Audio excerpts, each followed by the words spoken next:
तो 12 तारीख को कैसे ये हादसा हुआ और कैसे वहां पर रेस्क्यू ऑपरेशन चल रहा है, इसी को लेकर पूरी रिपोर्ट आपने देखी। लेकिन इस वक्त एक ताजा अपडेट है, उससे आपको रूबरू करवा दें।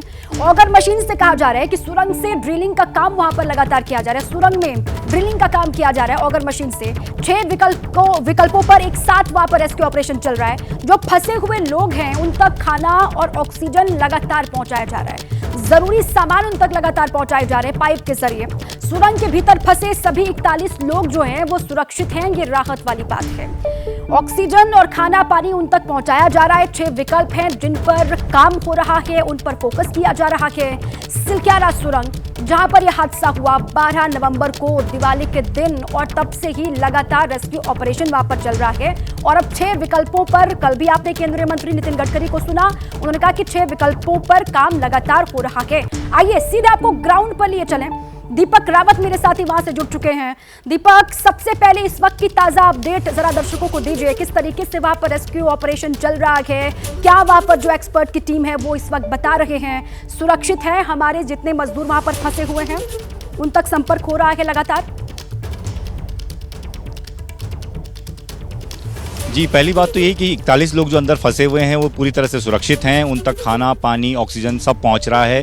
2 पाइप अब डाल दिए गए हैं, पहले एक ही पाइप था, अब 2 पाइप डाल दिए गए हैं। दोनों के जरिए ये तीनों चीज़ें उन तक पहुंच रही हैं। इसमें सबसे बड़ी अपडेट तो फिलहाल ये है कि प्रधानमंत्री नरेंद्र मोदी ने पुष्कर सिंह धामी जो मुख्यमंत्री हैं उत्तराखंड के, उनसे बातचीत की है, उनसे जाना है कि आखिर क्या स्थिति है। तो उन्होंने पूरी स्थिति का उनको बताया कि कल वो भी यहाँ पर पहुंचे थे केंद्रीय मंत्री के साथ, तो किस तरीके से अब आगे ड्रिलिंग का काम चलना है। जो ऑगर मशीन पहले चल रही थी उसका आगे का हिस्सा टूट गया था, तो दूसरी ऑगर मशीन मंगाई गई थी इंदौर से, वो भी यहाँ पर पहुंच गई, इंस्टॉल हो गई है, वो अपना काम शुरू कर दिया उस मशीन ने। दूसरी तरफ से जो कि ऊपरी हिस्सा है टनल का, जो हम दिखा रहे थे, वहां से भी अब थोड़ी देर बाद जब मशीन वहां पर लग जाएगी, क्योंकि उसके लिए अपनी रास्ता तैयार किया जा रहा है, जब वहां मशीन लग जाएगी तो वहां से भी ड्रिलिंग का काम शुरू हो जाएगा। तो 2 तरफों से ड्रिलिंग होनी है, लेकिन इसके अलावा एस्केप रूट बनाने की तैयारी करीबन 6 जगहों से की जा रही है। यानी कि सुरंग के इर्द गिर्द जितने भी 6 रास्ते हैं जो सबसे नजदीक वहां तक पहुंचने की कोशिश रहेगी, उन रास्तों का भी विकल्प लिया जा रहा है। तो स्थिति यह है कि सभी 41 ठीक जरूर हैं, लेकिन परिवार वाले चिंतित हैं। 8 दिन बीत चुके हैं, 9वां दिन आज है। कोशिश में लगातार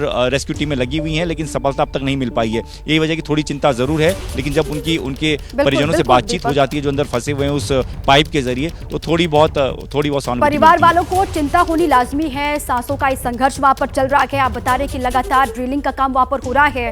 अब ऑगर मशीन किस तरीके से काम कर रही है दीपक? क्योंकि कल केंद्रीय मंत्री नितिन गडकरी ने कहा कि अब निर्भर करता है ऑगर मशीन पर ही।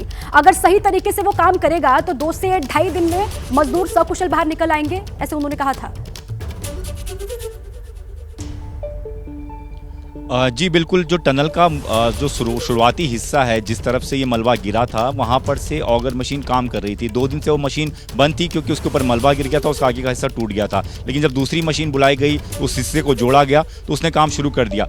नितिन गडकरी ने भी ये साफ तौर पर कहा है और मुख्यमंत्री ने भी कि यही वो सबसे नियरेस्ट रास्ता है, मतलब सबसे करीब का रास्ता है जिसके जरिए उन तक पहुँचा जा सकता है। 25 मीटर के आसपास ड्रिल हो चुकी है, 35-40 मीटर के आसपास ड्रिल और करनी है। अगर ये मशीन लगातार काम करती रही, सीधे तौर पर इसी तरीके से पाइप इंस्टॉल भी करती रही, तो ये माना जा रहा है कि 2 से 3 दिन के भीतर यहाँ उन तक वो पाइप पहुँच जाएंगे जिनके जरिए वो एक कर बाहर आ सकते हैं। तो सबसे ज़्यादा फोकस इस ऑगर मशीन पर ही है, क्योंकि इसकी क्षमता बहुत ज़्यादा है।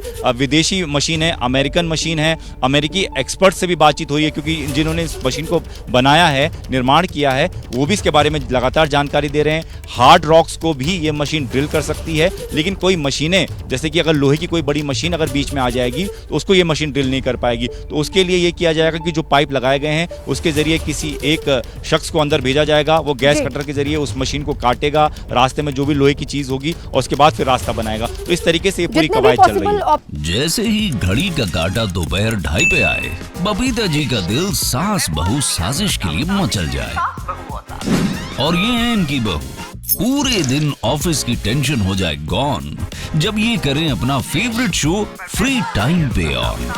इनकी तरह आप भी देखिए अपना फेवरेट शो अपने टाइम पर और डाउनलोड कीजिए एबीपी लाइव ऐप अपने स्मार्ट टीवी पर।